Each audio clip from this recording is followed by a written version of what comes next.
I'm back! Alright, first of all, an apology to my subscribers.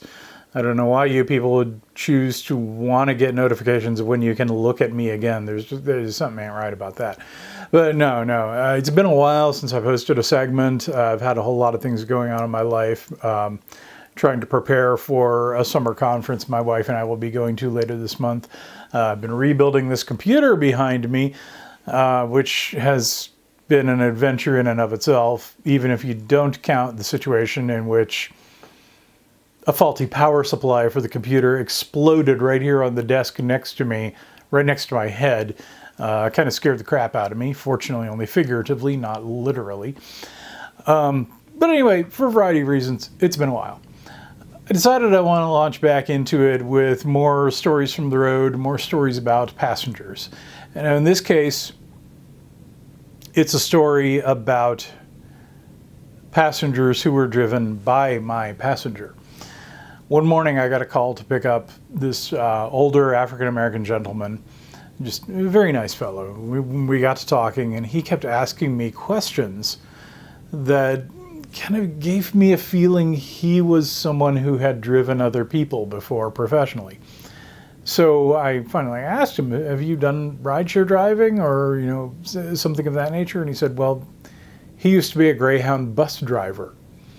So I said, oh, this is my opportunity. I mean, I have so many interesting stories of my passengers. I got to know, what fun stories do you have from driving people on the Greyhound bus? And he said, well, there's one that comes to mind, one immediately that will always stay with me. So back in the mid-1990s, he used to have a regular route between Charlotte, North Carolina and Columbia, South Carolina. It was when he was living up in the Carolinas, as you might imagine. And one day, one of his passengers had decided to sneak some booze onto the bus, which is not allowed. Greyhound's rules, you're not supposed to have alcohol on the bus. You're not even supposed to have alcohol in your checked bag that's underneath the bus. In this modern age, I'm not sure how well they check the bags or if it's even realistic to try to enforce that. Back in the days when I used to ride Greyhound, none of the bags were ever checked. So anyway, that's neither here nor there. The guy got booze onto the bus, let's put it that way. Once he got a little in the cups, as they say just north of where I live, he decided he wanted to steal a kiss from one of the other passengers, as my passenger put it. I'm sure it wasn't quite so benign as stealing a kiss. But anyway, it caused a ruckus. The passenger who was trying to have said kiss stolen from her got the driver's attention. He pulls the bus over. He goes walking back there, and he basically tries to take care of the situation as best he can, which fortunately worked fairly well. He got the drunk fellow to, keep his hands and his lips to himself. He thought, okay, everything's well, let's continue on our way. Well, probably not a big shock to you, it started up again. So on the second incident, he decided he had to do something a little bit more intense to stop it. He knew there was a truck stop coming up at a nearby exit. So he figured he's going to pull into the truck stop, he's going to call police, we're going to have law enforcement, see if they can reason with the fellow.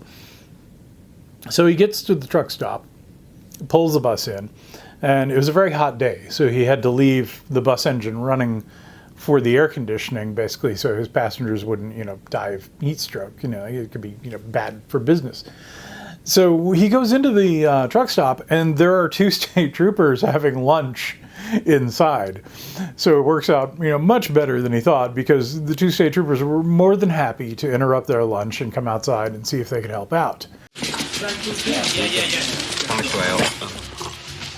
We don't have time. Look, I'll pay this. You can owe me. That's not fair. You got lunch yesterday. Damn, you're right. Okay, you get this, and we'll call it even. Fair enough. Let's move out.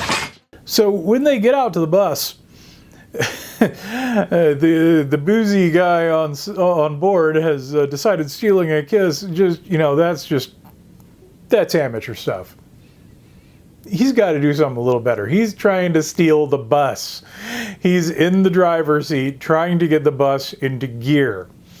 What he had not counted on was the fact that there's a latch. Basically, there's a button that has to be pressed to get the bus into gear to be able to drive away. He cannot make it work. He doesn't know there's a button. He's, it's useless. So the two state troopers finally talk him out of the driver's seat to get him off of the bus. And they're giving him a talking to, they're trying to, have a chat with him, and he decides he's going to hop up and sit on the hood of one of the state trooper vehicles while they're talking. It's going well. We're having a good outcome here. But of course, things went west, as they say in Australia. The dude at one point decides to hop down off the hood of the trooper vehicle, and in the process decides he's going to take a swing at one of the troopers. Bad idea. Danger, Will Robinson. So, as you might imagine, he was not able to make it to his destination that day. That's pretty much where the story ended, because my passenger did make it to his destination. So just a delightful chat we had. He and I were both, laughing over the story quite a bit.